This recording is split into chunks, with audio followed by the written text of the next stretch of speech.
This podcast is part of the Midwest Podcast Network. Find out more about our other shows and how to support our network at MidwestPodcastNetwork.com.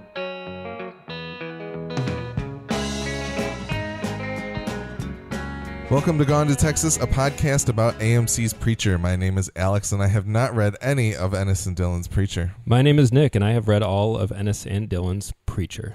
Today we will be discussing the Season 3 premiere of the AMC series titled Angelville. While we will not be spoiling any of the comic and, by extension, any future plotlines of the show, we will be discussing the details of the series through Season 3, Episode 1, so pause and go catch up before you listen to the rest of our episode.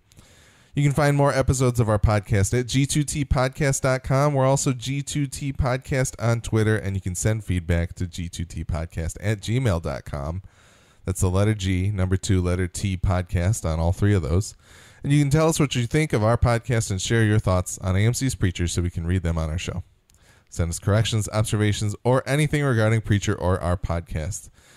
And if you enjoy this show or any other show on the Midwest Podcast Network, please consider heading over to patreon.com/MidwestPodnet. That's MidwestPodnet, and pledge as little as $1 a month to making our network even better. Special thanks to Jason K., who's pledged at the level of $10 per month. Thank you, Jason. Yes, thank you, Jason. I know Joseph, who listens to this podcast, who listens to Gone to Texas, is on there as well. So I'm hoping we'll get more of a Preacher discussion going on as well. Yeah, when I saw him jump in the other day, I was like, okay. Yes, and the thing is, I do have it split up. So there is the no spoilers section, there's the show spoilers section, and there's the book spoilers section. So you guys can chat about the comic however much you want, and I won't be able to see. Well, I can see it, but I won't be looking at any of it. I was going to say, it'll just be me shouting into the void.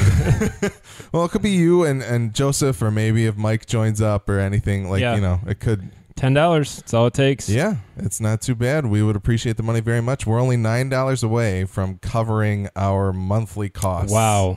That is fantastic. Of operating these podcasts. So, and I mean, $10, that's like a lunch, basically. Yeah, you could be the one. You listening right now could be the one that puts us... That brings balance. Almost in the black. Almost. There's several years of red tape, but exactly. I'm getting close to the point where I'm just going to disregard all that anyway. You're just going to have selective memory. Yes. This is I'll choose a new starting Selective point. economics. Yes. We're so profitable. We're profitable if you ignore the first 6 years of our operation. Yeah. But anyway, enough about that. We did get an email from Joseph with his Season 3, Episode 1 thoughts. He said, "Man, this is getting so dark. I like the craft on this episode, but I wonder if the show might go too far. There's a risk that Tulip and Jesse might never forgive Cassidy, and frankly, there's a risk that all three of us characters could sink so far that I might begin to have trouble caring about them myself. The show has always developed its characters in an interesting way. Instead of forward growth, they usually prefer to reveal more backstory for the main three, but it seems like most of the reveals just show them to be more and more damaged and full of resentment and rage. Surely at some point the characters have to have some development and growth, or at least reveal some positive backstory. Anyway, I'm glad you guys are back. Looking forward to Season 3. Joseph." That's a fantastic email. Yeah. It actually really hits the nail on the head for how I was feeling, but I couldn't really put it into words. Yeah. No, that makes a lot of sense. Like they certainly, like, looking back at the show and how everybody, what we've come to learn about everyone, especially there's a whole lot of Tulip in this episode, of course, with her in Purgatory, but the idea that, like, the more we learn about them is just the tragic events in their lives that have... I can't imagine there's a whole lot of happiness in Cassidy's life. No. Not... no. So I wonder... I wonder if the show is going to get to a place where they start to have good things happen to them, or redemptive arcs, or something of that sort. Not that they necessarily need to be redeemed completely, but... Yeah, I don't recall where Joseph's knowledge base lies in terms of the books, but the kind of rolling out of their past, it feels pretty on par with the books. Like, you definitely learn more about Jesse and Tulip earlier in the book, and I think you learn the most about Jesse earlier, which just kind of makes sense because he's sort of your protagonist. But Cass is the one that it's kind of near the back end of the book, and you spend a lot of time in the book getting to know Cassidy and just assuming that he is what he is and he always has been. And by the time you learn more about him later on, you're kind of like, oh, wow, like there's so much more there. Yeah. And I hope that the show goes that way. Like, I honestly think like it just works so well structurally. Yeah, I hope so too. I'm excited. I want to learn more about Cassidy. But oh yeah, and Joe Gilgan is so perfect that he'll be tremendous when they start to do a little bit more of his backstory. But I think what we've gotten so far is pretty good. But I do agree that it is getting really dark, and in the books they all have like really traumatic stuff, but they don't really let it define them, which is what I'm concerned. Like in the book, that works so well because you're like it is a part of them and it does influence them and who they are, but they try to be better than their past for the most part. And in the show, it feels like they more often are willing to just succumb to their baser instincts. And that's kind of a bummer. Seeing where season 3 is kind of headed, I think, and even the conversation that Jody has with Jesse about the fact that he looks like, you can try and look like your father as much as you want, but you've never looked more like your mother than you do now. Right. That to me kind of feels like Jesse left the family to try and be better, and this is maybe his reckoning with like the choices that he made in the past and trying to seal off that part of his past that he doesn't want to be that much of a part of, but was forced to come back to. Right. And maybe is willing to confront it and try to deal with it once and for all. Yeah. Or maybe just try to figure it. I don't know. Yeah. I really like the way the show has set up Angelville so far. Yeah. It's one of my favorite arcs in the book, and I'm really enjoying it. Awesome. I guess here's what I'll ask you. He did say I edited as I was reading. He said, I like the craft on this episode, but I wonder if the show might go too far. There's risk that Tulip and Jesse might never forgive Cassidy for the love spell. Is that a book spoiler? No. Okay. No, that it's implied in this episode. Oh yeah, I think that's where the show's going to go. Yeah, and I think that's super gross. Yeah, and that's the only thing I don't love about the show. Still, is the dynamic between those three, because in the books, Tulip does not like Cassidy like really ever at any point, and she's like wary of him for a while, but she accepts him because Jesse loves him. But then she like starts to like be pretty actively repulsed by him, and is like, I do not like him. And in the show, they're kind of tottering more on this kind of friendship, kind of understanding, because they're, you have a little bit of overlap between all the characters. Like Jesse and Tulip are alike in a lot of ways, and then Tulip and Cassidy are alike in a lot of ways, and Cassidy and Jesse are alike in a lot of ways, but the ones don't overlap all the same way. Yeah. So the reasons Jesse is like Tulip are not the same reasons he's like Cass. So I understand that where that overlap is between Tulip and Cassidy, they connect on that level because that part of them they can't connect with Jesse too. So I understand that the kind of symbiosis, the three-way kind of symbiosis, they all kind of need each other. But I wish that the relationship between Tulip and Cassidy was a little more like in the books, because I feel like I just like the structure of it a little bit. I like to know where the characters stand a little bit more, Yeah. And the characters in this, although we've been along the ride with them now for 2 full seasons, they're still a little undefined. Like, I don't know how they're going to react to certain things. You know what I mean? Yeah. Especially with Jesse, because he spends season 2 in such a murky, weird place, kind of, waffling back and forth between goals and his thoughts and everything, that, like, when this season started, I was like, I genuinely don't know how he's going to react to some stuff, which kind of bothers me 3 seasons into a show, like that you're not really sure where your protagonist stands on certain things. So I'm sure it's going to get more clear, but it is something that feels kind of unique to this show. And the weird thing is, like in another show, I would be like, ugh, I hate this. But in this show, because of just how bizarre it is and how unique it is, I'm more willing to roll with it. Yeah. But like I've said in our previous seasons, in the books, like, what those characters are about. You are introduced to them, and you immediately kind of understand them. And although you do learn more about them in their past and what makes them who they are, you still can say, well, I know how they're going to react to this situation. And that makes you feel like you're part of the gang in the books. Like, you feel like they're your friends, or you're at least kind of on the road with them. And in the show, you almost feel more like a a detached spectator kind of looking at this all through like a fishbowl. Yep. And so it's not bad, but it's just different. And I feel like it is a different experience in the books, and it was always going to be, but I wish that sometimes we were a little bit more in like the passenger seat with each of them. You know? No, that makes sense. So we'll see, though. I think this season is going to be pretty telling for a lot of things. Yeah. Coming down the line for all three of these guys. Well, we can get right on with it and delve into our recap. So this is the show where I was doing it break by break. Mm-hmm. So we'll talk about the teaser first. Years ago, we see Angelville in operation, plantation tours and spells by Madame Langelle, including sober spells and libido spells. A woman named Christina works as a sort of secretary/assistant to Madame Langelle. She takes a break upstairs to look at a picture when Jody comes to get her for Madame Langelle, but ultimately she tries to run away on a bus. Jody and TC violently recollect her, and Grandma interrogates her, I'll call her Grandma now, to find out what she's been hiding.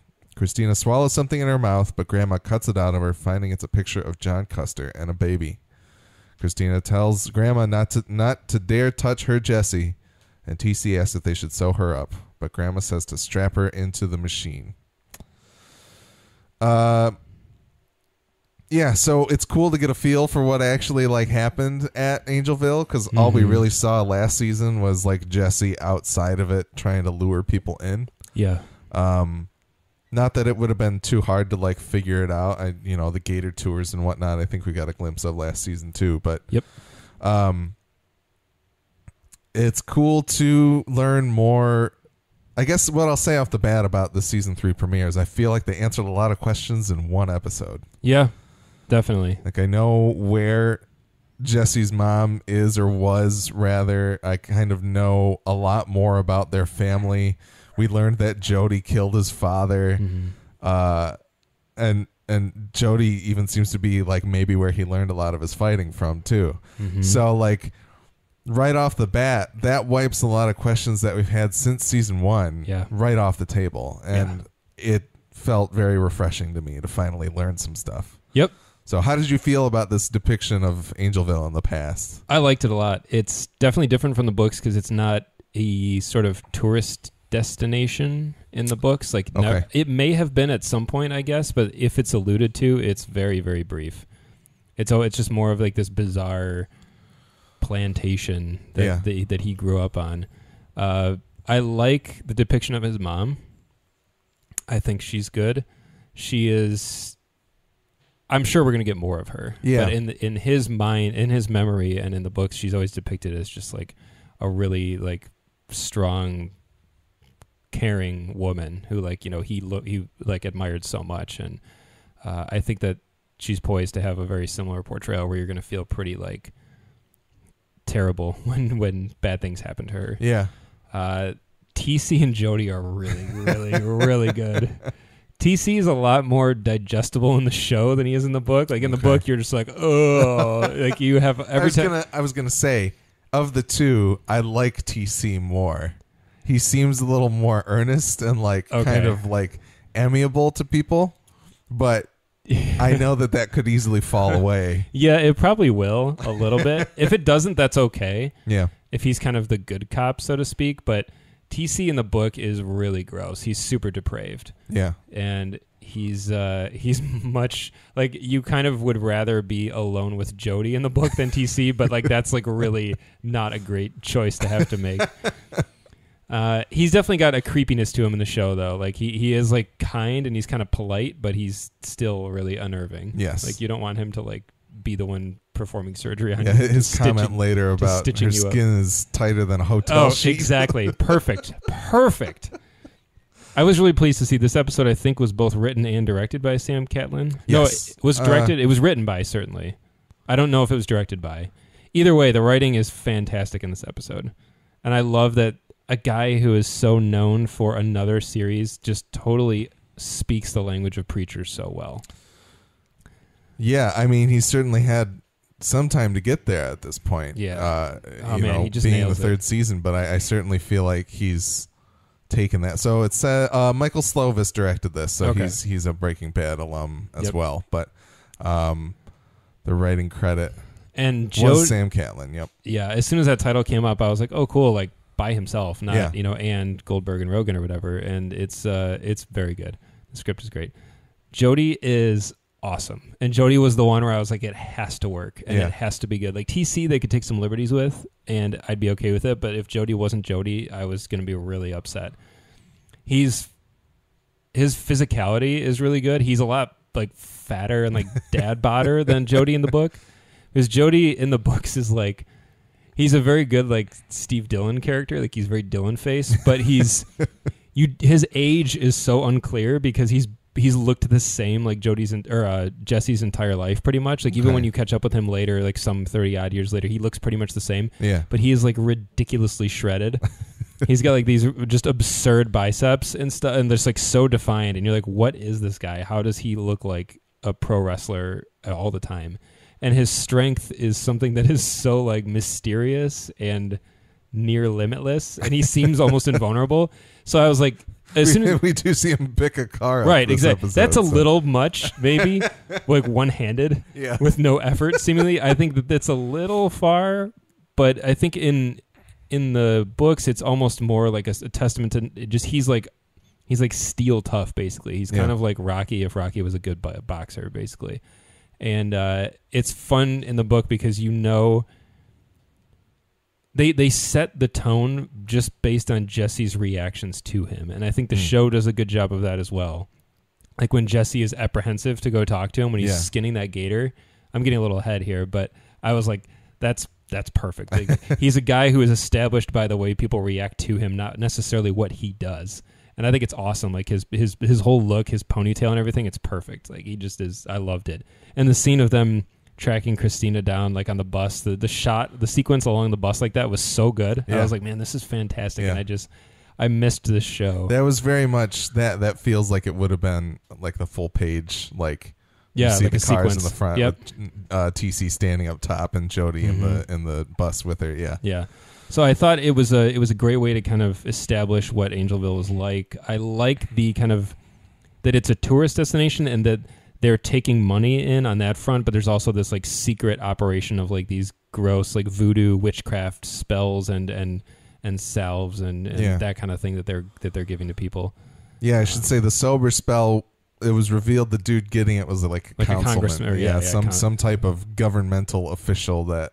Which I like that angle to show that Angelville could potentially have local influence. Like they have their hands in certain pockets. I mean, we saw the cops trying to get in last season. The dude asking to see the tombs or whatever, and Jesse's like, I don't know what you're talking about. You'll have to go across the way, talk to whoever. If it was the Boyds, I don't remember. So to keep their weird stuff kind of hidden from public view, it makes sense. Yeah, for sure. I think it was really cool, and Grandma is pretty awesome.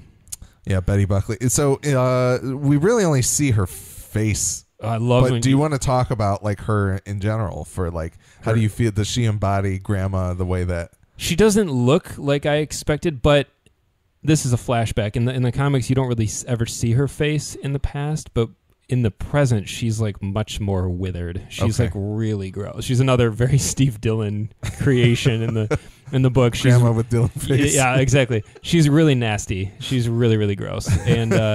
And in the show, she's a little easier to look at, but I have a feeling that a lot of it is like makeup and a wig. I think she's got a wig.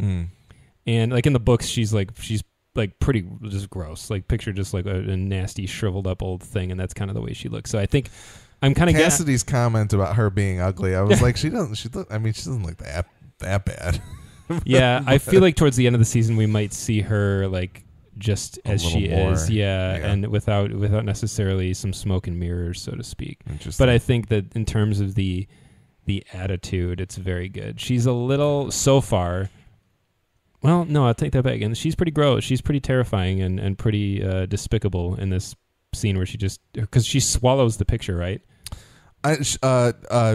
Jesse's mother swallows the and she cuts her open to get it out of her stomach, basically. Yep. Whoa. Dark. Yeah. Like it's dark in the books. Like the Angelville stuff is some of the like darkest, deepest stuff in the books. at least on a personal level. But this right away, I was like, well, this is shocking. Like this is extreme for Preacher, and I dug it. I thought Interesting. It was pretty representative of it. What did you think about Grandma saying to strap her into the machine? Do you know what that's about? I don't think I do. Okay. I might, and I'm just not recalling, but I don't think so. I'm of the mind. I was kind of thinking it had to do something with the soul harvesting, which I know it may. You said wasn't really much of a thing in the books anyway. But that was where my mind went for that, at least. So. It just made me think of the Princess Bride. Is she going to take years off of her life? Yeah, it could be something similar. Possible. It could be a life force thing. Yeah, that's totally true. There was also a moment. There's a moment in the kitchen with Christina, or Jesse's mom, where just this man comes in. Oh, that was super creepy. And what does he say? He says, "I want it back." And TC knocks him over the head, and she mentions something about how did he get out? Yeah. So that also to me smelled of the soul harvesty stuff. Could be potentially. Yeah. That's a good guess. One thing that's unclear to me is how she has a baby and her mom doesn't know. Yeah, that raised an eyebrow from me, because I was like, Jesse's parents and how they met and his whole conception of it it's relatively brief in the book, so I'm having trouble recalling it now. But maybe we might touch on that. Yeah, they're going to have to explain, because if that's a surprise to her, then where was she for a year, essentially? You know? Yeah. At least 9 months of her life. Yeah. I do also like it's very perfect, like Langell, where she's like, she calls her like a crazy bitch, and then like a second later is like, "Mom, you love me," and she's like, "Oh, I do love you more than anything." Like because that's the way that the family in the books, it's really bizarre. They just like they always say they like love each other, and like they value each other more than anything, but their like tolerance for anything other than what they want is like zero. And they do some really horrible stuff to each other. The other thing I wanted to they're clearly insane. I mean, we'll just say that up front. There is zero redemption possible for Grandma, Jody, and TC, like in the books. Like these are not characters that by the end of the season you're going to want to sympathize with, or they seem extremely villainous. Yes, they are. And if the show tries to make them sympathetic, I feel like that's going to be a mistake, because part of the fun of them and their function is that they are like pure evil as far as like humans can become. I think the final scene with Grandma kind of lays that track. Yeah. But because you have a lot of different forces in this series. You've obviously got forces from heaven. You have forces from earth on like the government level. You have like the Grail, sort of the same thing. Yeah. And then you have like these familial forces that are all like different kinds of evil. And this is the representation of like how bad humanity can be, like how bad families and people can be to each other. Yeah. The other thing I want to highlight in the teaser real quick, there's a moment where a woman comes in with her son trying to get to the plantation tour. Yeah. And Christina runs into them. And she makes the weirdest joke ever. Well, and the mother says, "Oh yeah, he's afraid he's gonna not come back, or he's gonna get sold to the plantation or something like that." But then Christina's like, "Well, as long as your mother's here, you're okay." Right. It felt very weird to me, and that seems to be what spurs her to go look at that picture of Jesse as well. Yeah. So that kind of like Grandma uses or employs children or abducts them or could maybe do something with them seems weird, and I thought could use a note at least. So all right, Act 1, Jesse and Cass make it to Angelville with Tulip, but Jesse can't find Grandma. Cass reveals that he and Tulip had sex and starts fighting with Jesse until TC comes out to them with a shotgun and recognizes little Jesse. Jesse pleads with Grandma to revive Tulip, but she's reluctant to help a betrayer. Jesse offers Grandma anything, and she tells Jesse that he knows what she wants. She offers him a napkin and a knife. Jesse cuts his hand open, dripping blood on the napkin. Grandma takes the napkin looking quite pleased. I really liked this fight scene that took place out of focus behind Tulip's body. Mm-hmm. I loved it. It was very good. And we just got done talking about how I wanted more action and more preacher-y style fighting, and I think this really scratched an itch. For sure. Yeah. This might have been my favorite fight in the episode, although the fight between him and Jody is really good, too. It is very good. It's very... This one is more fun cinematically, but the fight between him and Jody is like straight out of Preacher. It's perfect. Yeah. Just two dudes slugging each other in the face and like headbutting each other and Throwing smashing each other at faces things. into like windows and stuff. It's perfect. Like Preacher in the book, the fights are not glossy. They're not cool. And in the show, they are really cool. So but they are still like within that spirit. Yeah. But the one then at the end, it's like it's just perfect adaptation. But yeah, this was a really cool fight, and I liked the reveal of Grandma's like hand in the foreground and that kind of thing. Like, watching them about that. I also like that Jesse and Cassidy body slam each other a lot. Like they pick each other up and throw each other, which is really funny. Because I'm like, I mean, they're both smaller guys, which is funny, but it just looks goofy, especially when Jesse's just. Because Cass is more durable. Yeah. And so it's funny to watch him just fling him across the room and that kind of stuff. Cassidy probably weighs like 100 pounds. Yeah. He's probably very light. He's got that junky weight. He's got the heroin, the heroin bod. Like the flick of Grandma's hand made me wonder, like, is she, was she putting up some smoke and mirrors or something that it seemed weird to me that Jesse didn't look all over that first floor or something. Yeah, that's a good point. The kind of movement of her hands, because she does it earlier in the episode too, in the flashback. Yeah, so I don't know. Like, actually. I was wondering what that really meant. Like, if they weren't, I didn't know what to make of that. she couldn't see them, or Jesse couldn't see them because she didn't want to be seen, or like, I don't know. It just seemed a little bit strange. I do feel like there's potential in this show for magic sort of to take a more dominant role than it does in the book. Okay. So I'm not ruling it out. Yeah, I guess the only other thing that I wanted to talk about, I just like when Jesse shoots the shotgun and blows up some of the swamp consomme. TC's like, Jesse, little Jesse, that's my swamp consomme. Yeah. Is that in this scene already? Yeah. Okay.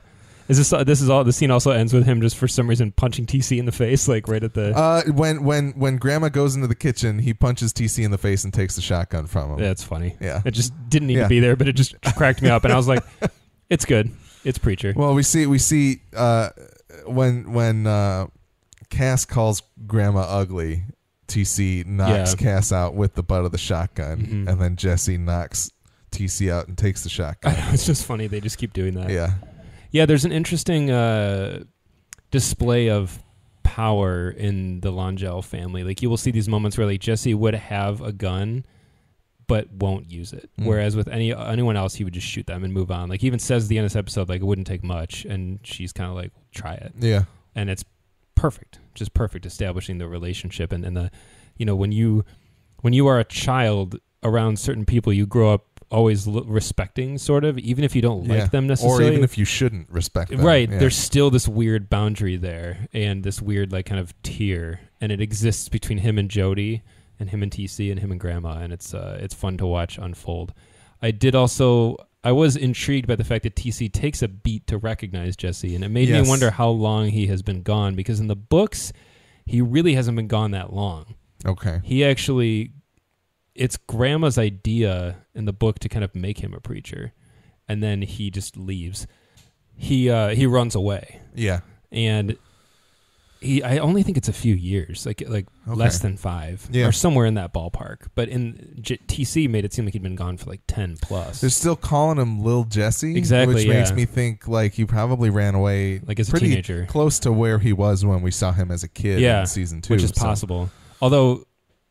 The timeline of when his dad gets killed is what's going to be interesting in the show, because John Custer in the show is a big wet disappointment compared to John Custer in the book, like already. So I feel like he's going to be a very different character. So that's one thing I really can't speculate too much on. Yeah. And that chronology of that is also going to be interesting. But John Custer in the book is just an awesome character, and it doesn't seem like the John Custer in the show is going to live up to it. We haven't gotten that much of him. Honestly, if they recast him right now and change his characterization, no one would care, because we've only seen him very briefly in season 1.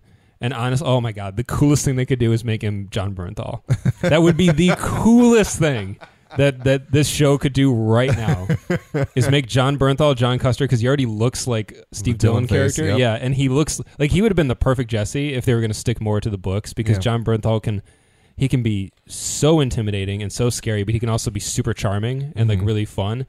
And he would be the perfect John Custer, because Jesse's mental image of John Custer is like the baddest, like daddest dad there ever was. Like the most ideal. Like there's a big 12-foot statue of a dad in the middle of town. It's like how he remembers John Custer and how other people do. And I feel like Bernthal could really, really nail that. Yeah, the John Custer that we've gotten seems a little more like he's kind of a bitch in the show. Yeah, it just the way that he. We've seen him kind of he's also kind of flat with Jesse more than like rather than commanding him and like parenting him.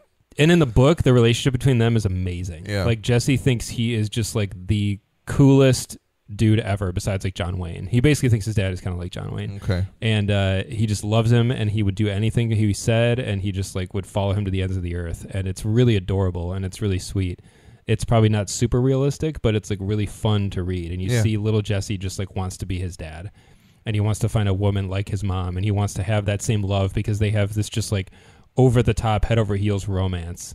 And he kind of has that with Tulip too. So it's really fun to watch the two generations of Custer men like that. And in the show, like I remember thinking in season 1, I was like, this is John Custer. This is not going to work for me. So they're probably going to make him very different, maybe, which is okay. But a bummer, because that like total cowboy character is kind of the way Jesse is too in the books, and he's not that in the show, which is fine. But I would love if John Custer was very accurate to the books. And like I'm telling you, if John Bernthal walked on screen as John Custer, I would shit. It'd be awesome. That'd be pretty good. But it's not going to happen, so it's fine. Yeah. All right, I think that's it for Act 1. Unless anything about like the blood offering, we don't really know much about that yet. No, I don't know. I don't think it's too significant, other than just like him. He's acquiescing, signing him to blood, basically. On the the way that shot works though is she like pulls the napkin down into her lap is so cool. Man, the show is so exquisitely shot. I love it. It just is so beautiful, so Michael Slovis is responsible for some of the best Breaking Bad as well, and so that's awesome to see it apply in many places is fight, and in different ways. The fight choreography and the cinematography in this series is always so good, and I always get the vibe when I'm watching this show that it's very, very, very collaborative. Yeah, like it feels a lot like I watch other shows, like when we talk about Westworld, and you get the sense that like Nolan and Joy, or Joy and Nolan, they're steering the ship, and everyone else is working with them to achieve their goal. Yep. But with Preacher, it feels like it's made by 3 guys who love the book, and they just say, hey, what's your idea? And like, hey, what do you bring to the table? And like, what are you? Oh, you're a badass at like shooting stuff this way, or you're awesome at fights this. Like, let's work that into our story. It always feels like a big group of artists getting together and excelling at what their skills are, and really making something that feels collaborative and special. And it's just so fun and so infectious to watch. Listening to the Breaking Bad Insider podcast, which they have continued for Better Call Saul, I think all of that comes from the Vince Gilligan school of writer's room, essentially. Yeah. Like, it seems like the way that they run their shows is infinitely more collaborative and thoughtful than a lot of the other TV. Which is really cool. And it wouldn't work with all shows. Some shows you need, if you have something so like unique and singular as Westworld, you're obviously going to say like, wow, this is your brainchild. Like, how can I support you and get this made?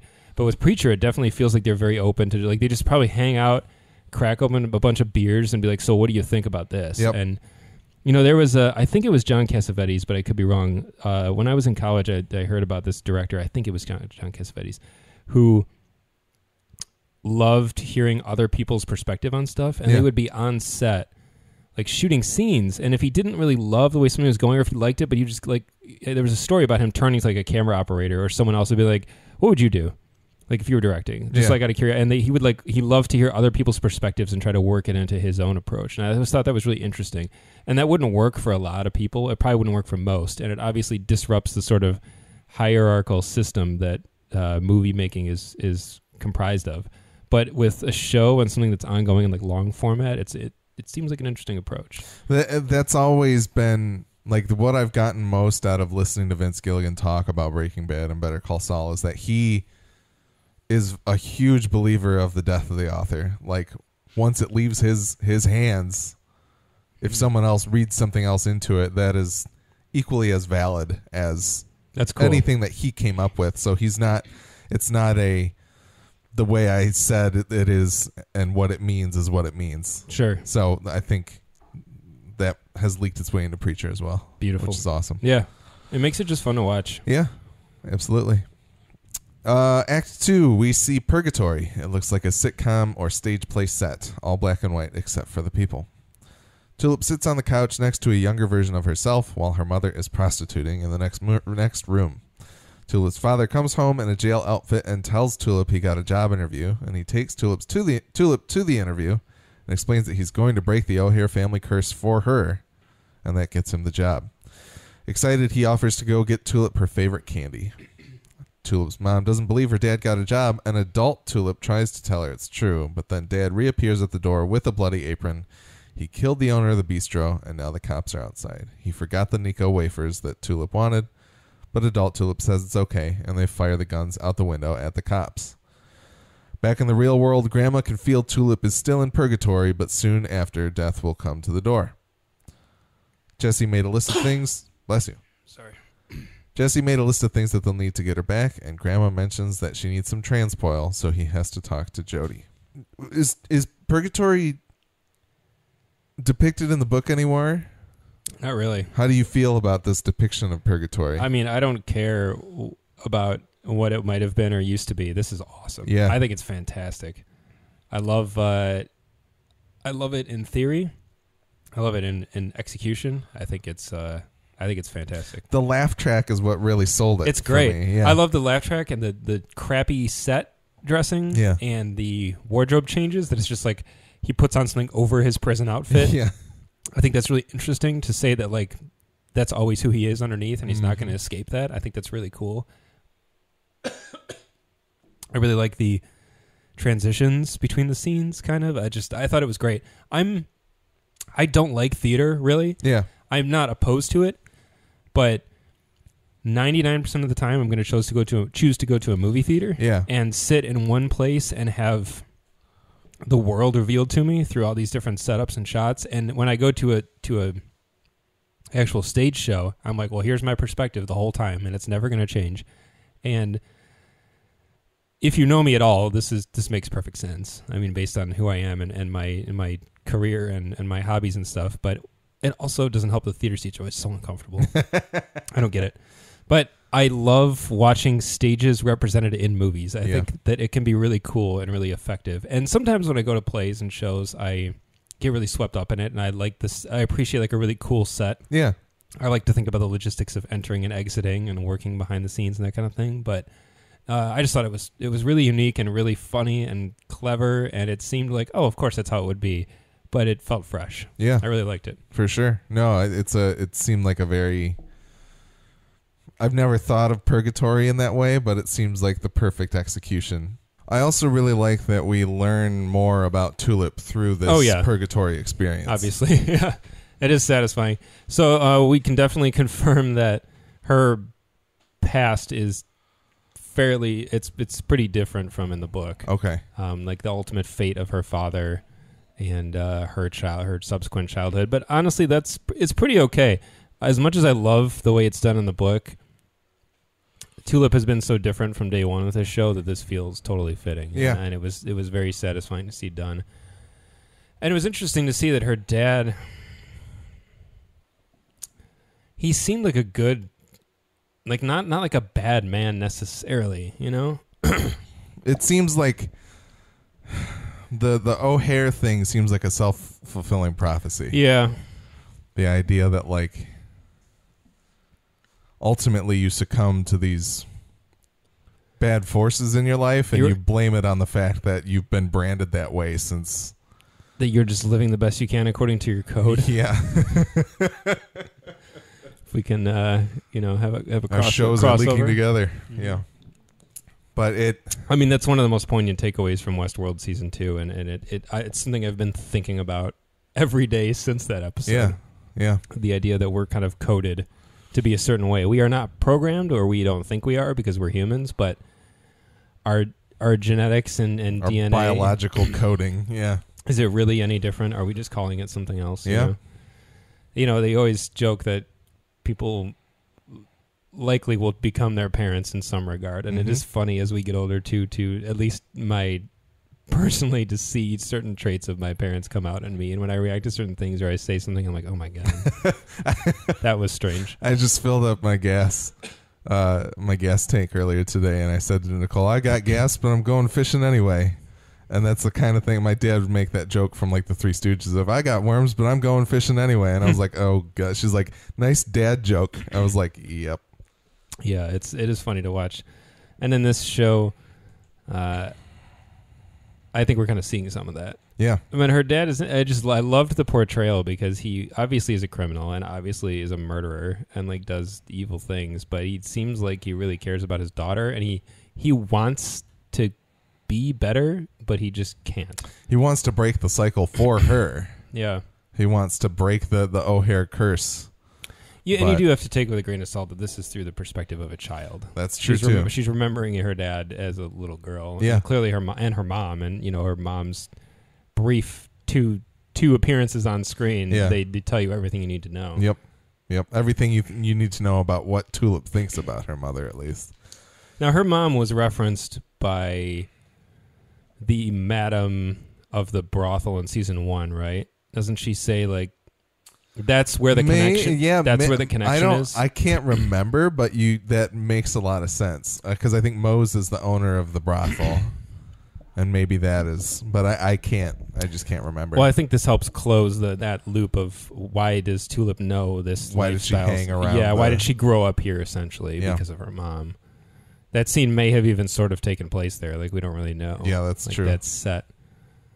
It was great though. I loved the shot of the young and current Tulip alongside their dad shooting out the window. Like it was really intense. The moment where Tulip herself tries to interact and intervene with these reenactors, I think like the two moments of like her trying to tell her mom, no, he did get a job, and then telling her dad that it's okay that he forgot the Necco wafer, like that, because he says something like, why can't I do one thing right? Yeah, and she like feels the need to like. I thought it was interesting seeing where she chooses to like try and insert herself in the situation. Yeah, to defend her dad, and part of that is also probably trying to defend herself and like her legacy. And people saying, "Oh, you're just an O'Hare," like that's just the way it is. Yeah, yeah. I like the way it's presented as though she probably thinks she's having a nightmare. She probably thinks she's having a bad dream because it feels like the kind of thing that you would relive. Like you would have a bad dream where you are alongside yourself and you would try to intervene, but ultimately no one's going to listen to you because you're a spectator in this scene. It's also a clever way to say that they are in purgatory but they don't know it, because when it comes time for her to kind of make a decision, like they kind of said, you have to lure them back to they have to be drawn back to the living world and make a decision to do it. And she's like, sometimes it's not enough for people. So by making it feel like a dream or like a nightmare, you're kind of removing the idea that if you knew you're in purgatory, you'd be like, well, I want to get out of here. You know what I mean? Yeah.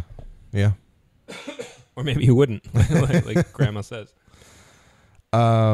The only other thing I do want to say, knowing some stuff from later in the episode and the fact, the title of next week's episode, Young Tulip says, let's go get those sons of bitches, which season 3 episode 2 is titled Sons of Bitches, and it sounds like God, the subtitles for God, when Tulip sees God later this episode, says, get those sons, and then it cuts off. Right. And he doesn't even get to the sons, I think, before it actually changes. Right. So you are definitely supposed to be left wondering what God's he said command was or request. What he really meant. Yeah. Because I assume she'll present it to Jesse and Cassidy. Maybe. And be like, oh, yeah, that's true. Them trying to figure out exactly what it means. But, all right. Act 3, Jesse hands Cass a list of Tulip's favorite things, and they bicker over her favorite music. Cassidy tells Jesse that he'll kill him if this doesn't work, and he drives off as Jesse goes to see Jody, who we learn is the one that killed Jesse's father. Despite a menacing look, Jody appears to receive Jesse warmly, and they head out to the Boyd family to get some transpoil. Jody starts beating the crap out of the Boyds, and someone almost recognizes Jesse until Jody comes to the rescue, and they drive off with the transpoil. Jody just wrecking fools is it's so satisfying. Pretty good. The interesting thing, the first dude that he hits or that he takes out is the one that walks up to the truck. I don't know if you noticed that or if that seemed out of place to you. Yeah, that was weird. But it did seem strange to me. I wondered if it was like the Boyd family, some Boyd family magic or something going on. But are the Boyds prevalent as like it? I guess Jody tells Jesse not to get out because he says if someone recognizes you, that would really piss him off. And it sounds like Jesse's exit from Angelville was maybe involved with some type of family spat with the Boyds. Yeah, the Boyds, I don't want to commit to an answer yet. Yeah. I think that they're another family in the book, but they're serving a different function in this show. Okay. So yeah. I loved the Dragon Force reference. It made me laugh really hard. As soon as I read that, I was like, that's really good, and Nick's going to like that. Oh, yeah. I liked Jesse's statement of, you're gonna tell me about the girl I've known my whole life kind of thing, which is very valid, but I also think, Cassidy does also probably spend more time studying her now than Jesse does. Jesse just accepts her and says, you are who you are. I know who you are already. I don't need to learn more about the way you are now. Yeah.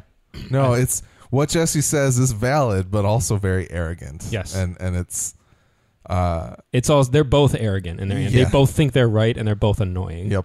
Like I just wanted to slap them both. Yeah. As soon as he, the line about the man who killed my father, I thought that was good. And as soon as he was walking over there, I was like, he's going to be doing something with a gator. I just knew it. I was like, he's going to be wrestling a gator or he's going to be pulling one out of the water by its nostrils, by himself. And I love that he's just skinning one. And he looks so creepy in that giant apron. Yeah. He's so big. He is very big. Huge. Well, compared to Dominic Cooper. Yeah. He's not diminutive by any means, but he's also he's a pretty slight fellow. Yeah. Yeah. He's huge. It's hilarious. I was like, is that guy actually that? He's probably like 6'3" or 6'4". Yeah. He just happens to be a big fella. See if IMDb has any. Yeah, any vital stats. Dominic Cooper's probably short. Like most movie stars are on the shorter side. Dominic Cooper. He's probably like 5'8". According to IMDb, when this ad goes away, appears to be 5'9.5". Yeah, he's the shorter side. And then Jody is played by Jeremy Childs, who does not have it's not height listed. On so his, it's too tall to measure. I was going to say any guess is good, is valid. No one can reach the top of his head to measure. They haven't him. made a ruler long enough. They don't get close enough because he just cracks their skull in his hands. The idea that someone would walk up to me and hug me with an apron full of gator guts is disgusting. Perfect. Yeah, that was actually so. He never even puts up the facade of friendliness in the books. The relationship between them is very hostile. And it's actually, Jody's always very sarcastic to him. He's always kind of like, oh, look who it is. And you ready to for a rematch kind of thing. Like he never even pretends. And I don't know which I prefer. Actually, I like it in the show because I like the range of the actor. Yeah. Because if you didn't know any better, you'd be like, oh, he's just a creepy uncle who's huge and skins gators. Yeah.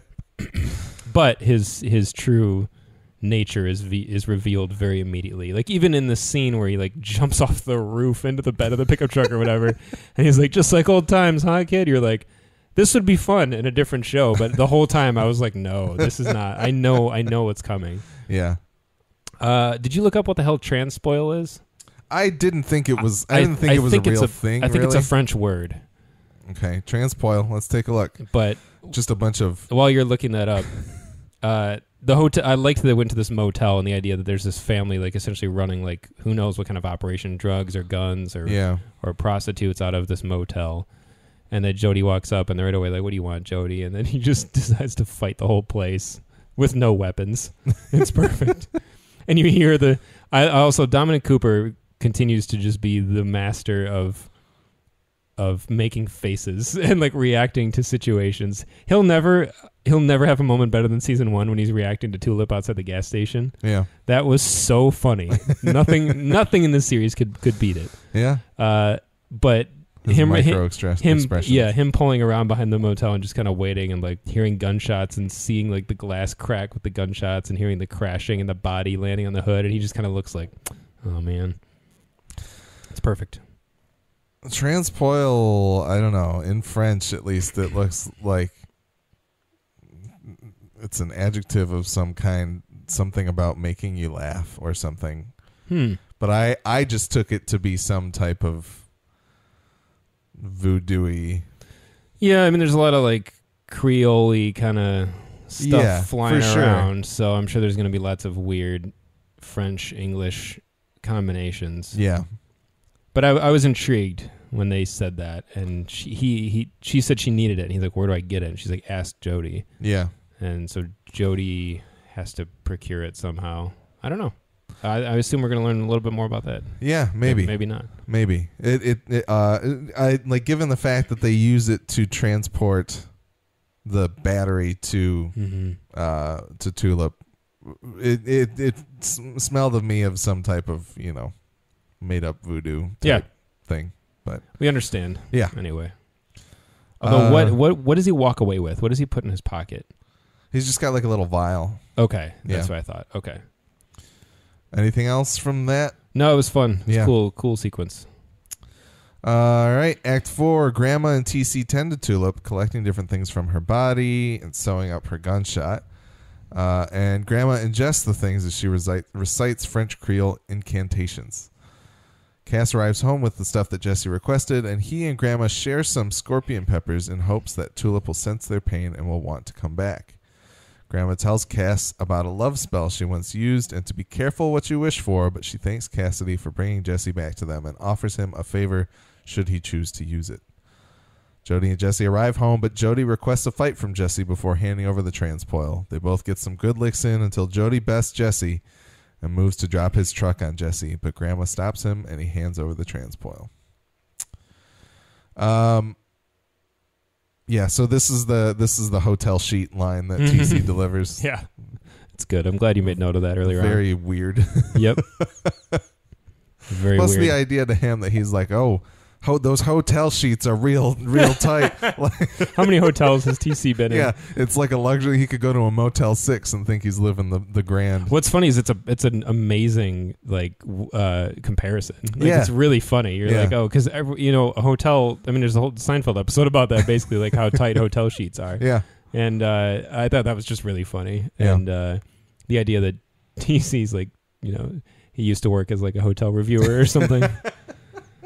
I think that it's not unreasonable to assume that TC like sews people into like lampshades and furniture and stuff. Like he's very handy with a needle. Yeah. Like I think there's going to be some Texas Chainsaw kind of antics going on. Okay. He's got furniture made of people. Yeah. Probably. And he is the one that offers to sew Christina back up in the flashback as well. But yeah, he's handy with a needle. Yeah. So good way to establish what a badass someone is when they can eat scorpion peppers and flinch, not but feel it. Kind of go, woo. Yeah. It's a good one. And then you watch a guy who is 100+ years old, who's probably eaten and done lots. We've seen him get harmed in very horrible ways, and this is like making him gag want to just die on the spot. And her having to tell him no, gotta hang on to it. Yeah, that's true. Very cool. Yeah, cool absolutely. To watch Grandma just be like, no. You got to take it. Mm-hmm. Yeah, so this is the introduction of that love spell, and I have to apologize for Joseph. I did censor myself there because I was like, I wonder if this is some type of comic spoiler in his email earlier. But to me, even though it was put on the table, I'm still wondering whether or not Cassidy would use it. Well, and if ultimately that's what he chooses to ask Grandma for. But. Yeah, I feel like we might be setting it up for him to choose to save Jesse in an imperative moment. But I do feel like Jesse is the one thing that belongs to Grandma now, essentially. Yeah. He's not going to be able to do that because for your favor to undo what you did by bringing him to them, I think would be kind of weird and probably wouldn't fly. So we'll see. I thought it was a good story that she told. Yeah. Great performance. Mm-hmm. Betty Buckley? Yes. Who you said the actress's name is? Well, and the idea that he would we know how much Tulip hates the fact that Jesse has used the word on her. Yeah. So the idea that she would be manipulated by a love potion. Like, I wonder if Cassidy has the mental constitution or whatever to kind of realize like that would be the absolute wrong way to go about this anyway. Yeah, and Grandma basically lays that out for him. Yeah. That it didn't work out well. Yeah. Yeah, Betty Buckley was also in Split. She played the psychiatrist that. Oh, really? Yes. Wow. Very different. Did not put that nurturing together. character. I only saw it on IMDb. I had no idea. That's either. cool. But and it looks like she's been in a bunch of other stuff as well. Some Supergirl. Patricia Arias, if that name means anything to you, maybe not. But no, yeah. Grandma seems like a very well defined character by the end of this episode. For yeah. Sure. Yep, you know what Grandma's about. Yep. And the only other thing, as I said earlier, it rang true to me that Jody was probably the place where Jesse learned his fighting moves. Oh, for sure. Oh, yeah, we didn't talk about that at all. Yeah, this is pitch perfect from the books. Like, I love that. 'Cause I thought he was going to let him go with it, and then when he's like, like you got to fight me for it, I was like, oh, here we go. This is perfect. Now he's like gone full comic Jody. Yeah, he goes to... I think he would have killed him if he could have. Oh, yeah. They usually do kind of fight to the death, essentially. Well, and that's what kind of, like, the thing that took it to another level for me. I was like, oh, this is just, the familial sparring. It's like beating up your younger brother kind of thing. But when Jesse puts his head through his truck window, I was like, oh my God. Oh, they hate each other. Yeah. Hate. Jesse probably hates Jody more than anyone in the books. And because Jody has been such a negative force his entire life. But yes, the reason Jesse is as tough as he is because of Jody, because Jody's been doing that to him since he was a kid. Yeah. So that's another part of the reason that him staying in Angelville until more of his adulthood is also a little more effective in the book, because you realize, like, okay, if this guy has had to fight Jody like weekly since he was, 10. Yeah. And he hasn't held back on him, like, now why he is so like rawhide tough. Yeah. Yeah, it's a really, I don't want to say it's a fun dynamic. It's fun to watch, but it's like terrible. But it's so true to the book that I just loved it. I thought it was great, and it's a good fight too. I also like that when he smashes Jody in the face with like the side mirror or whatever. Yeah. He really gets him into a state that would knock out anyone else. Jody just smiles and says, "Better." Yep. Like, well, you've gotten better. He acknowledges some progress. You're not holding back, as much, or you are distracted. He's like, you're thinking about the girl that's in there, and you're not, necessarily thinking about what's going on right here. Yeah. It's just funny because you got to think of Jody as, almost like an immovable object. Like, it's not only that he can dish it out, because he can. He's obviously like Superman, but he can take it to an absurd degree. Yeah. Like, he just there's a difference between being strong, like in terms of output, and being able to take punishment and to weather it and still be okay. And I think that, to me, is what's always really stood out about Jody. I mean, he's also, it's part of the way, like I said, like he's drawn in the books. You see when he full on like right hooks somebody, you can see all these muscles in his arm, and like, okay, I get it. Like, that guy could punch through like 2 layers of drywall and hit you on the other side and still knock you out. Like, he can do that. Yeah. But it's also like you could smash a 2x4 over the back of his head and he would turn around and be like, what the? and like come at you, tenfold. I guess to relate it to like massively multiplayer online games, the idea of a DPS or a damage per second character rather than a tank. Jody's like both of them put together. Exactly. He can take it and give it. Because like, you could see some amazing like boxers and UFC fighters or whatever that can dish it out, but you catch them in the right shot and they're gonna drop. Yep. But Jody, like, there's no weak point. Exactly. Yeah, he's impenetrable. And it's so fun in the books because you even see Jesse be like, oh God, like I have to fight this thing. And he knows, that's the thing, is like he knows, you got to think about how many times he's fought him, and he knows all of his moves. He knows everything Jody is capable of, and yet you still just, how do you beat that? Yeah. It's great. And I'm sure they're going to fight more than once in this season. And each time you're probably going to think like, man, he might do it this time. And he might not, or he might. I don't know. I think things might be a little bit different, but it was really fun to watch him at least draw blood. I was like, oh wow, that's cool. Like, I don't think he ever does that in the book. He's the kind of guy that, like, you swing a punch, he's gonna catch your fist and he's gonna squeeze it and like break your fingers, and then hit you back with your own arm.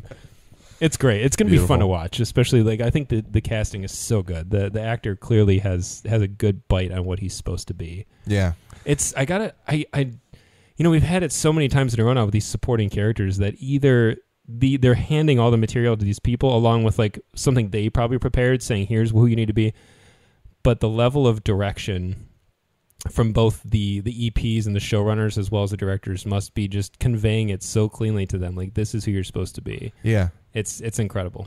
Yeah, and like I think a lot of it has to do with the selection, like as you said, the casting. Like Pip Torrens.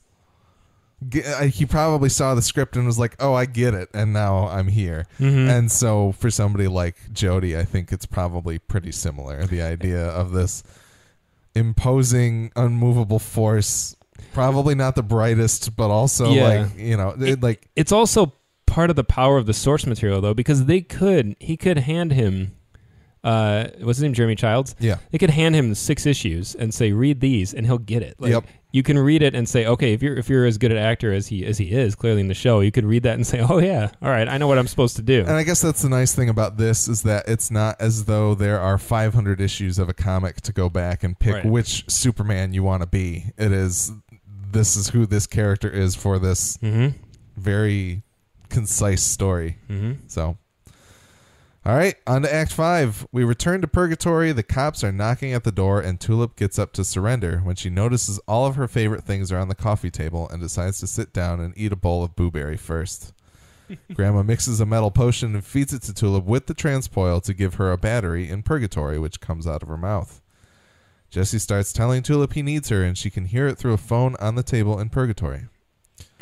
Tulip finally realizes the Felix the Cat clock on the wall isn't ticking, and she put the battery in it to restart it. Tulip then appears on the road to Angelville and runs into God, who explains that he has chosen her, but we don't get to hear exactly what for because Tulip awakens in the real world. Later that night, Jesse sees Tulip and Cass sharing the bed and decides to go down and have some bourbon. Grandma joins him, asking if they have a deal now, and Jesse threatens Grandma, but she says she's thought of that. She loves him, and she welcomes him home. Yeah, once again, just we've already said it, but the mechanics of how Purgatory works and the fact that it works as cleanly as it does. Mm-hmm. The idea that you're there, you have these offerings of like things that they like, and they appear there. Maybe Cassidy held the box of blueberry up to her nose or something like that, and the phone to like hear Jesse and all of that stuff, I thought worked really well. And it was neat. Yeah, there are the ability of them to sit down and be like, we're in Purgatory, how do we want to represent what we're doing on the outside world inside of Purgatory? It feels like a very like almost like Inception of like, how do we want to influence the lower levels of what's going on here from that's from a good above. Comparison. But yeah, like the Felix the Cat clock. One of my friends always had one of those in his kitchen, and everybody knows someone who's got one somewhere. Totally, but it's never you. No one can claim that they did. It's always someone else. Does anybody really own the Felix the Cat clock? I feel like you see them in like diners sometimes, or things like that. It reminds me kind of the fist pumping cat from like Chinese places. Yep. Yeah. Yeah, you see them around, and they're not. Although they are like pretty much the definition of like kitsch, they're still kind of nice. Like you kind of see that, and you're like, oh, that's nice. Yeah, they've. It's the right combination of kitsch and vintage that like exactly still works. So did they put a battery in Tulip's mouth? Yes. Or did the battery just manifest? Well, itself? It manifested, but Grandma mixes magnesium, mercury, and zinc, which theoretically I don't know become like that's not necessarily what you would make a battery out of, but there would be like a galvanic reaction between those things.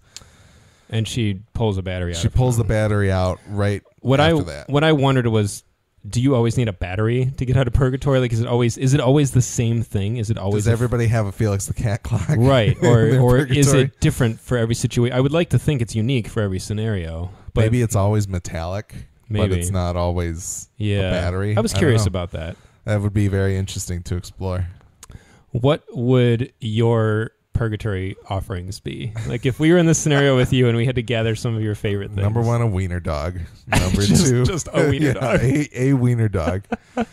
Wiener dog. It's just a bunch. There's like a wiener dog mug and a wiener dog picture. I don't know. You'd pick up the phone and it would just be your Lizzie barking. A wiener dog, probably like an identity disc from Tron. Okay. I don't know. I guess I should probably be answering the question. Yeah. What do you think? I don't know. What would you put on the table for me? That's pretty right on. Probably some sushi, like food wise. Yeah. I'm trying to think of like comparable to the show. Like I don't know what other. Yeah. What's your food item? No, it'd be an Ernie's sandwich. A sandwich from Ernie's for sure. Yeah. But, that's a pretty restricted, we'd have to make sure Ernie's was open. Yes. That's the trick. Yes. Yeah, you can buy a box. Well, Ernie's or sushi, I guess. Sushi, I think, would be good. Probably, it would have to be a roll with cream cheese on it for sure. It would have to be like a Philadelphia roll. The Godzilla roll from Edamame. Absolutely. The identity is definitely something Tron related. Mm-hmm. I wouldn't have thought of the wiener dog immediately, but yeah, that's pretty true. It would have to be something wiener dog related. Yeah. It would be really funny that you would like see all that shit and be like jetpack through the ceiling. You wouldn't need the battery. Alex would just be gone. I'm out of here. What would I put on your table? I don't know. Music. I have to think. It'd be a Chili Pepper song for sure. Well, yeah. It could be Chili Peppers. It would probably be a Higher Ground.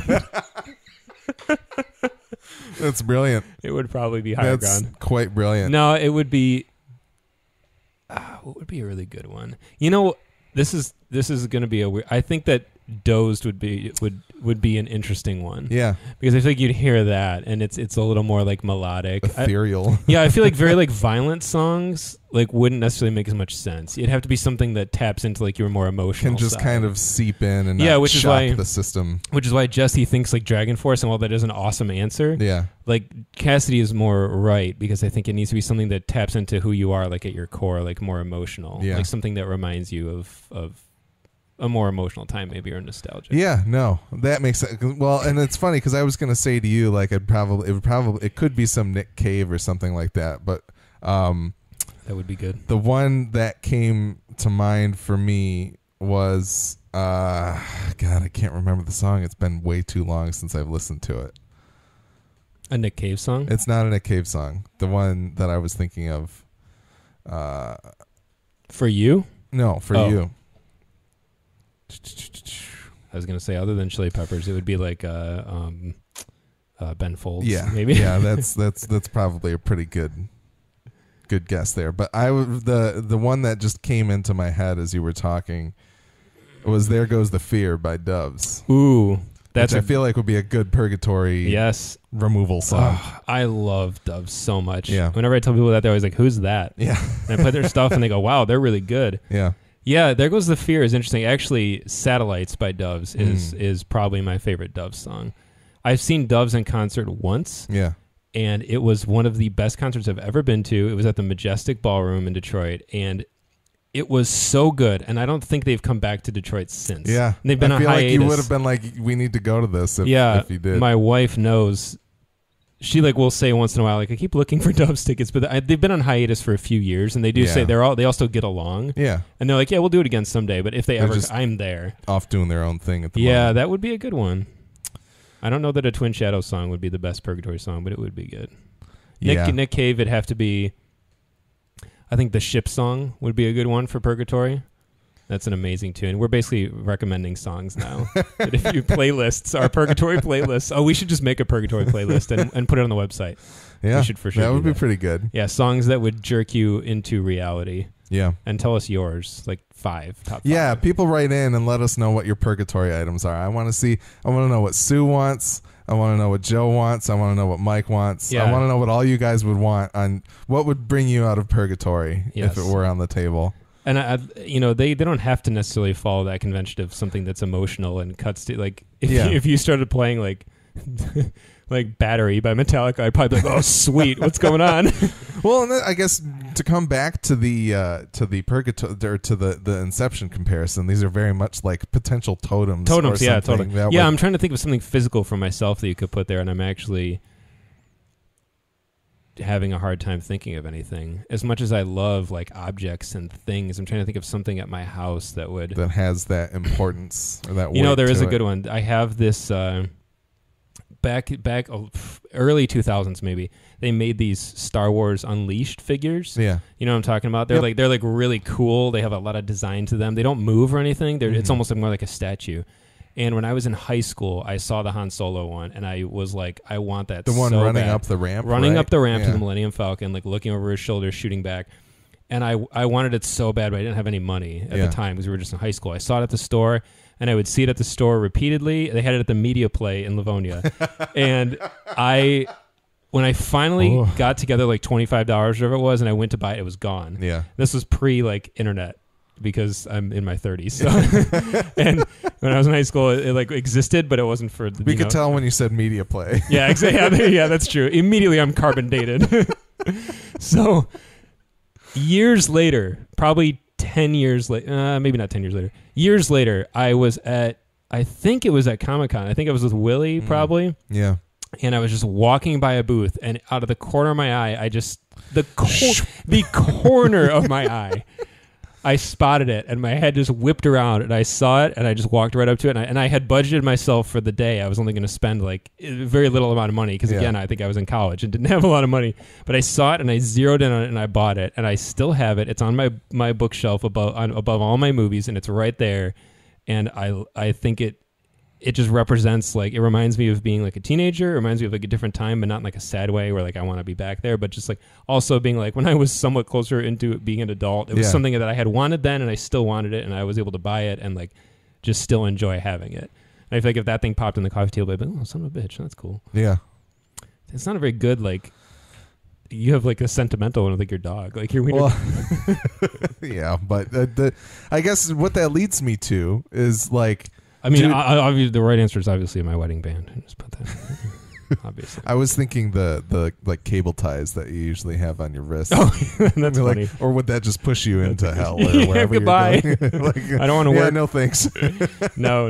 It's a fun question to think about, but the playlist is something I'm really curious about what people will say, because I think the song was a really effective thing. And what's interesting is in the show, Tulip is already being nudged that way, and the show doesn't really commit to whether or not the song, it's Joni Mitchell, right? Yeah. To whether or not the song makes a big difference or not, because I'm sure Cass will be like, that's the thing that pushed her back. I wonder if we'll find out if she's like, it was the song. I guess the thing that like, so she gets up to leave because there's knocking at the door, and the blueberry is kind of what brings her back. Like she sees everything on the table, but then she's like, okay, I'm going to have a bowl of blueberry before I go. The blueberry's definitely the one that gets her to sit down, but I wonder what it is. Like, I think the phone... It's fun because I can't tell if it's the song on the TV or the phone and hearing Jesse's voice. And I wonder if we're going to hear like what ultimately was the one thing that made her say like... Yeah, that's true. That would be very... Yeah, that could be to very know telling. who won the fight. Does she even really remember, or will she be like cognizant of that's Purgatory true too? Yeah, that's a great question. But or if it was just for us. I guess that the thing coming down to it is like, were those things on the table... I think a lot of them were very indicative of Tulip, for sure.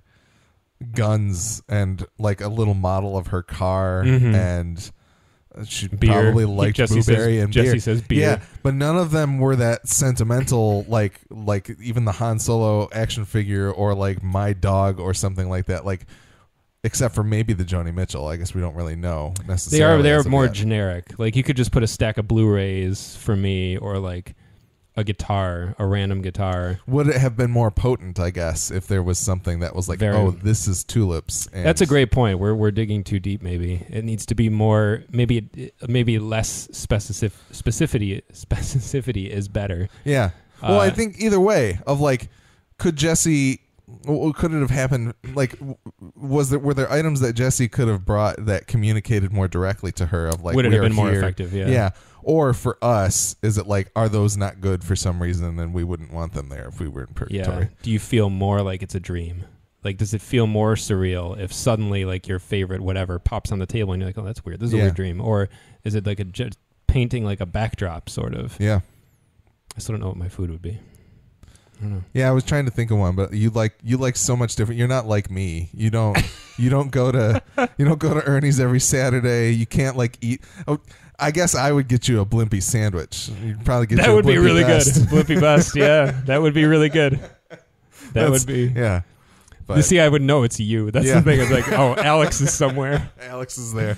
Or a chicken strip pita from Big Food. Yeah, with, there you with go. a side of chili fries.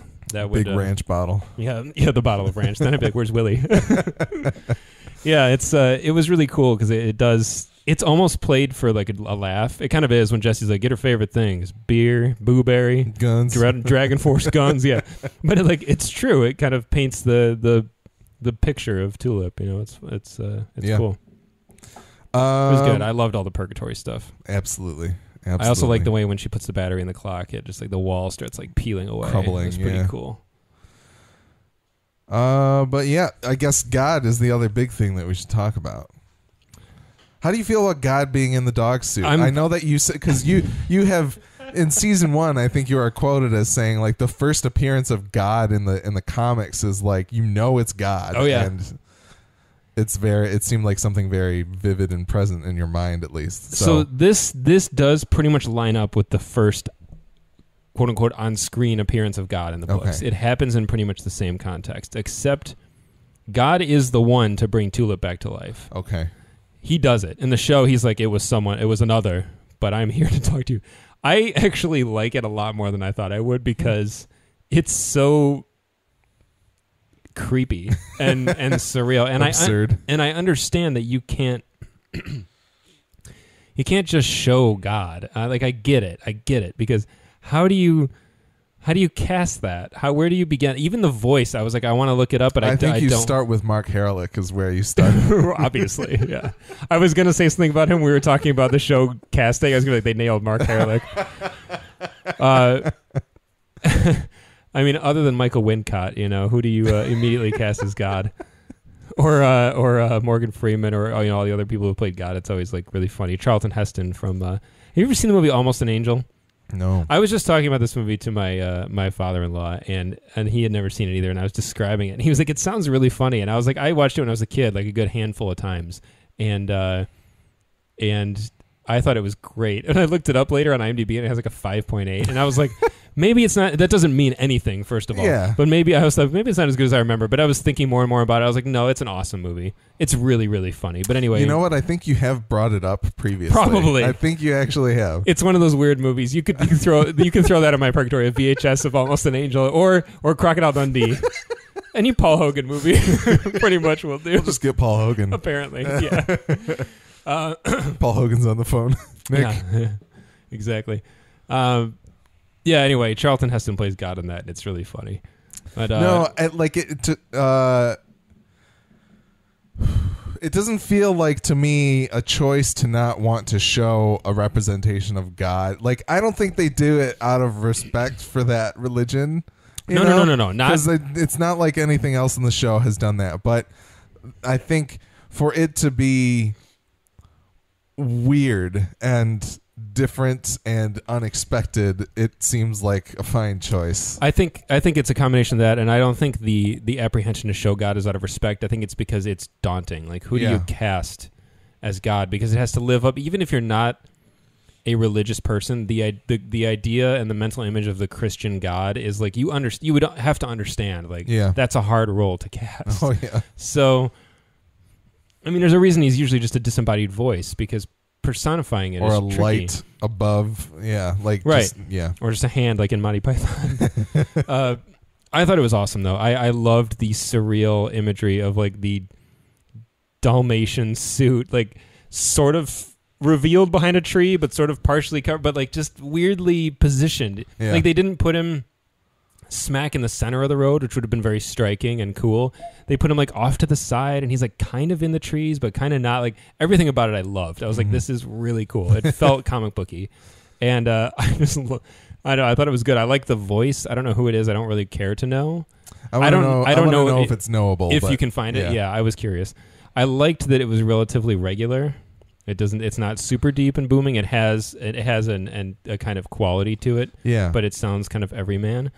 which is the way to go with characters like that. Like the casting of Dr. Manhattan of Billy Crudup as Dr. Manhattan in Watchmen was so effective because his voice. He just has this really interesting everyman voice with this like quality to it that is awesome. Yeah. There is somebody credited. Okay. He's credited as God parentheses man dog. So I wonder if it's the person in the suit or the voice or both. Is it anyone we know? Is it a known? I don't know him. Okay. But the idea that I could show him to you, you would be like, oh, it's that dude who was in an episode of MacGyver or something else. Like he's not been in a lot of high profile. I'm gonna ruin it for myself. I'm gonna look it up eventually. Okay. So, but anyway, I thought it was great. I like to they do hint at the way he appears in the book, because in the book he's basically this like glowing. He's always glowing. Okay. Like you can see him casting light on the rest of the scene, and it's really cool. And it gets there right at the end, right as he's speaking, and like the eyes lit, he starts giving off this golden like light. Yeah. I think that Tulip might actually see him in his real form for a second, and we just don't. But in the book, yes, Tulip does die. She dies at Angelville, and God brings her back.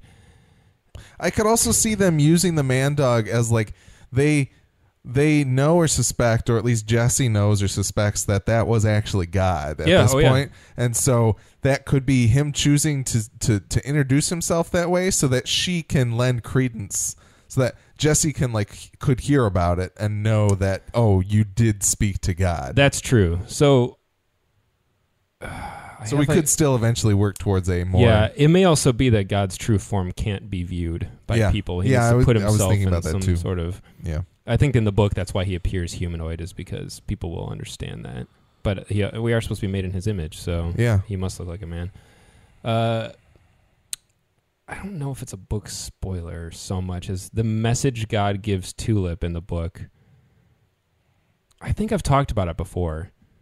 He tells her to tell Jesse to stop trying to find him. Like he has an opportunity in Tulip dying to say like, "Hey, I'm bringing you back," and she's like, "Oh wow," and he's like, "But you got to tell Jesse, I'll bring you. I'm doing you a solid basically, and I'm helping Jesse. I'm going to bring you back, but you have to tell him to stop trying to find me. I don't want to be found." And in the show, that doesn't seem to be the point of his bringing her back. Or he does not bring her back. He's talking to her. He's kind of catching her in between and saying, "By the way, you have to. I'm putting you on this path." But in the book, it's very apparent. It's tell him to stop. I don't want to be found. Leave me alone. So his words. He says, she says, "God, you brought me back," and then he says, "No, that was another. But now that you, Tulip O'Hare, are returning to life, I'm counting on you for something very important. Something to help me fulfill my great design. You have been chosen." She says, "No shit." And then he says, "Listen to me carefully, Tulip O'Hare. I want you to get those," and then it cuts off. The subtitles do say sons. I could imagine it being like, "Get those sons of bitches off of my tail," or something like that. That could be. But I don't know. Yeah. I'm interested. In the book, it's very clear, and it's almost comical. Because he's kind of like, leave me alone. Like, I don't... It has nothing to do with the grand design. He does, though, it's kind of like when the angels first appear to Jesse. They appear, like, magnificent. Yeah. And they're bellowing these things about the glory and the whatever, and he's like, cut the shit. And they are reduced to what they all come just, Yeah, and they're like, okay, and they get to the point, and they speak very frankly. And I feel like God does try that at some point. He tries to, like, say, my grand design, and he makes it very flowery, but really he's like, just leave me alone. I don't want to be found. So... It'll be curious. I'm just happy that I'm happy that this exchange happened. Yeah. It's different from the book, but I'm really glad that at least we have contact with God now. That's one big thing I wanted. I didn't expect it to happen this early, but it makes sense because this is when Tulip is coming back to life. So I'm glad they did it. Yeah, I mean, I don't know if there's anything else you wanted to say particularly about that last act. Jesse and Grandma's like final interaction there, him threatening to kill her essentially. And her being like, "You think I haven't thought of that?" But I don't know if I'm sure it came across in the primer, but I felt like season 2 led me off a little bit. Like I wasn't necessarily excited for Preacher to be coming back. Sure. Some of that had to do with the fact that it was an overlap with Westworld and that it was just going to complicate life a little bit. Yeah, we're a little fatigued right now. Yeah. Yeah, exactly. I haven't had like a week to recharge or whatever, but I feel like I'm back in. Yeah, I feel like they fed me enough of what was still lingering from the first 2 seasons that I am ready to ingest more and understand what's going on and kind of dig back into it again. So I'm happy. I'm very happy with this premiere. I agree. I think it's it's kind of it's not a, God, this show's fascinating. It's not a slow burn, but not much happens in the episode, but all of it is good. Mm-hmm. Like, I liked all of it. And I wouldn't want anything more to have happened, because if Tulip was back to life 15 minutes in, that would be fine and we'd be moving on. But at the same time, everything that happened in the episode was very strong. Yeah. So I wouldn't trade it at all. And I'm happy that we are down to 10 episodes a season now, because I feel like even though, yes, we are already 10% in, I really like what it did. And not much has happened, true, but Tulip is back to life. We learned a little bit more about her, which makes the first 2 seasons a little more satisfying. We got to talk to God finally, which is really cool. We got to learn about Angelville. We got Jody and TC, like 2 major players in the book that are perfectly represented, I think, in the show. We got some cool action. We got some good jokes. Like, it was a really well-rounded episode of Preacher. Yeah. As far as the final scene goes, there isn't a lot to say, but I think that the dialogue is just terrific. I think the performances of 2 of them are very good. I don't know what to make of Jesse's expression at the end. If it's one of like, I guess it's probably good that it's unclear, because he should be feeling a lot of feelings right now, both a little bit of dread. She tells him welcome home, and then he kind of like rolls his eyes, and it just seems a bit like an, oh God, what have I gotten myself into? Yeah, kinda. And that's probably the best way to describe what's happening. And it is him coming there willingly in the book. I guess not willingly, or in the show, I mean. It's not necessarily willingly, because it's the only way. Choosing to go there rather than choose Cassidy's route of make her a vampire. It does speak volumes about how he feels about vampires, basically, or the idea of her being some... He'd rather go back and deal with this backwater family of his than face his past. Yeah, and the most dangerous people he knows, really. Yeah. I am really excited to see... I feel like I didn't watch any sort of Next Week On. I don't know if there is I one. didn't either. There's probably one out there. They usually play one with the credits, but I was watching on the app, so I didn't see it either. I'm going to guess that most of this season, if not the entire season, takes place at Angelville. See, that my kind of concern is that next episode we will probably have, like, Graham McTavish is still in the main credits. Mm-hmm. Ian Coletti's still there. Like, I'm wondering if next episode is like, here's what the Grail and here's what the Grail and Arseface and Saint are up to right now. You could be right. And what I mean by that is that Jesse and Tulip and Cassidy will not leave Angelville. Okay. Their story will take place there. Yeah. I'm sure we're going to cut away to other stuff too. Yeah. But based on the credits, it looks like Hitler was working at like Starbucks or something. Yeah. So yeah. Again, I'm a little wary of the whole Hitler storyline being a part of a story, but I'm open to seeing where they take it.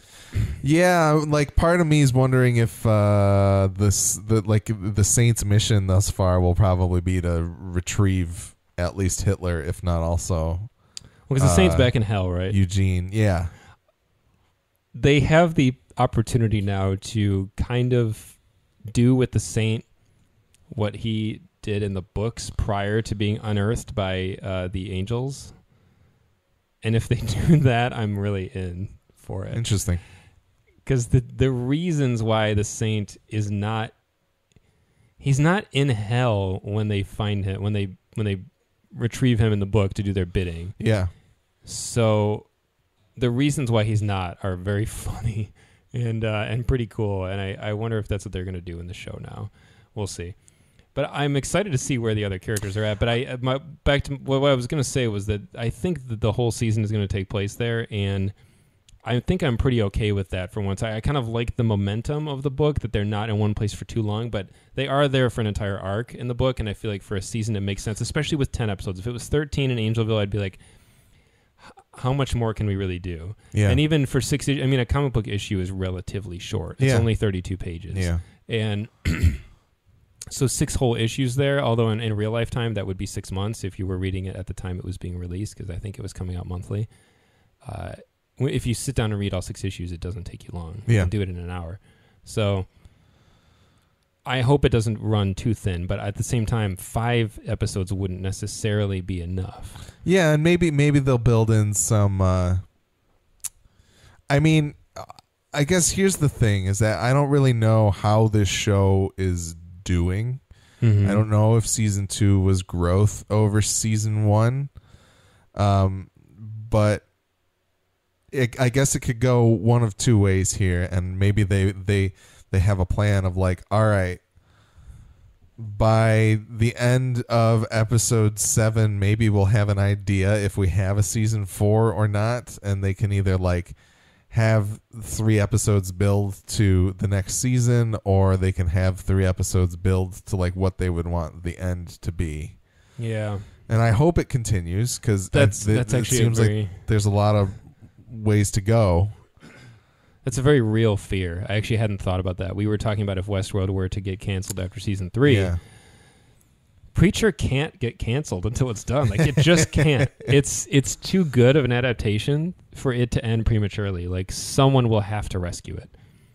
And I feel like AMC's pretty good about letting the story play out, even if it's not. Yeah, no, for sure. Like Breaking Bad took a while to get to where. Yeah, or at least give them enough notice to be like, okay, season 3 happened. We're going to do one more, but that's it, and let them adjust the story to close it down. I hope they would give them enough notice and not like, okay, season 3 ends and like, you know what, we're just not going to bring it back. It's done. Yeah, that would be heartbreaking. Yeah.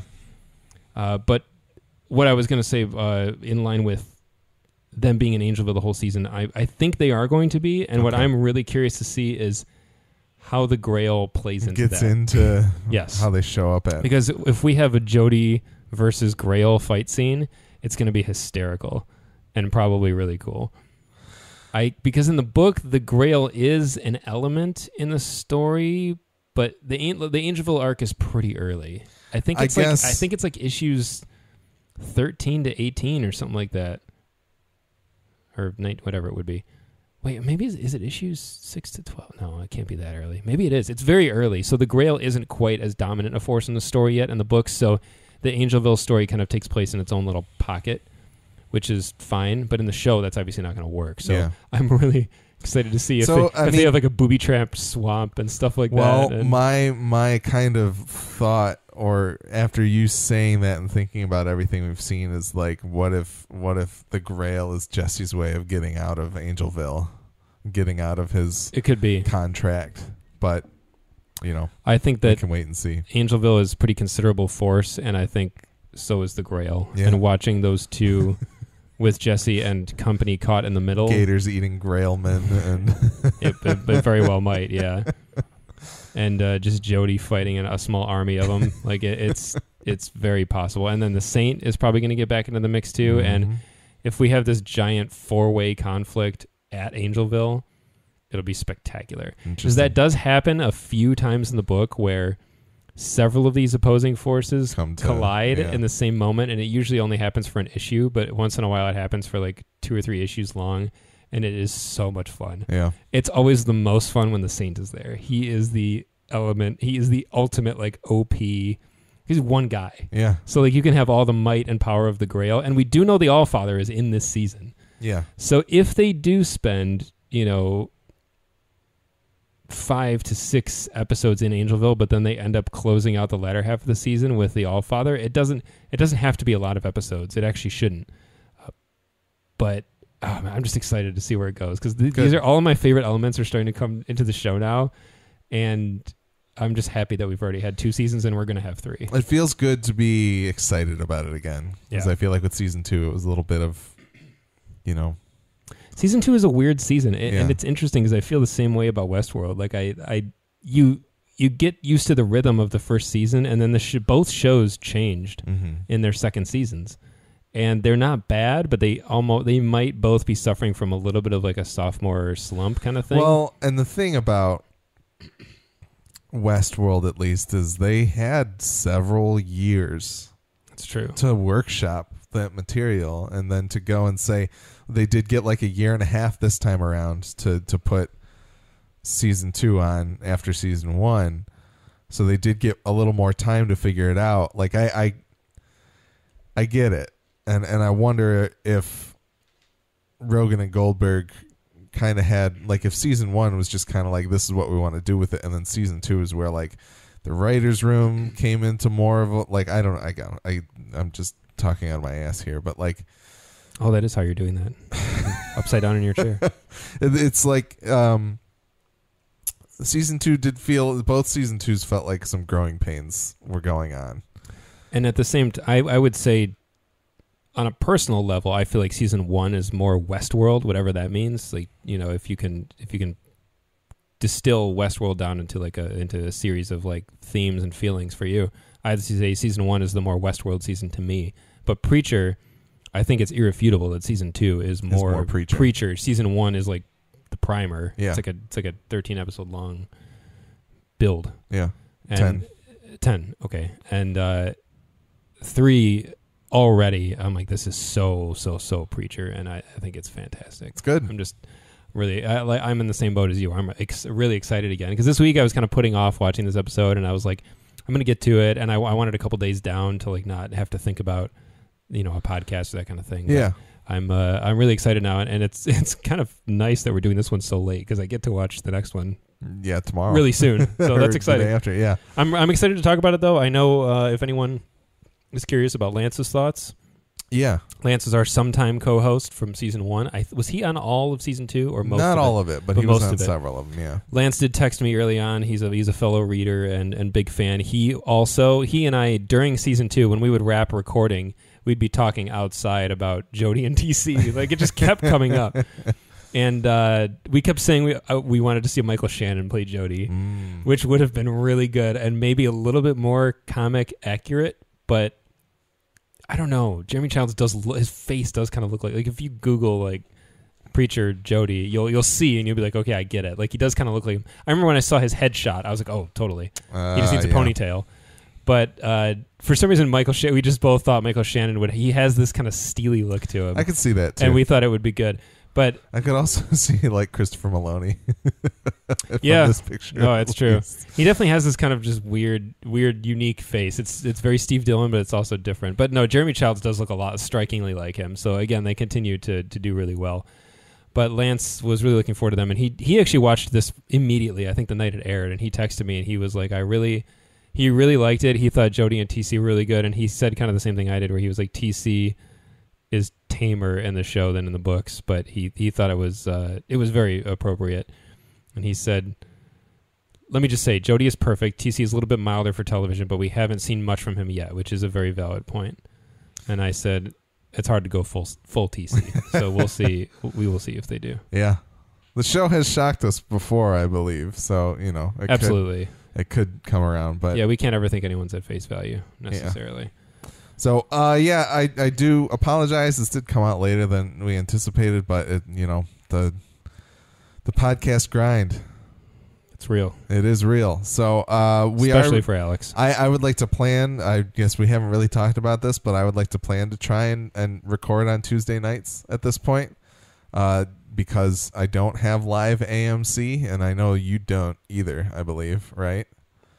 I do not know. Yeah, so we will at least need to watch it the next night, and I got to watch it twice anyways. So, but yeah, so that is the plan going forward. We're excited. Season 3 is going on, and hopefully you guys liked it. Please make sure that you write in. You can find more episodes of our podcast at g2tpodcast.com. That's the letter G, number 2, letter T, podcast.com. We're also on TV Time, Apple Podcasts, Stitcher Radio, Google Play Music, all your favorite podcatchers. We're G2T Podcast on Twitter, and you can email us g2tpodcast@gmail.com to tell us what you think of our podcast and share your thoughts on AMC's Preacher so we can read them on our show. Send us corrections, observations, or anything regarding Preacher or our podcast. The Midwest Podcast Network has shows about video games, horror movies, FX's The Alienist, and HBO's Westworld. To find out more about these shows, as well as how to support the Midwest Podcast Network, at midwestpodcastnetwork.com. Our theme music is the song All In by The Red Thread, and it is being used under a non-commercial Creative Commons license. That's all for this episode of Gone to Texas. We can't wait to see what next week's episode of Preacher brings, but until then, go forth and speak the good word.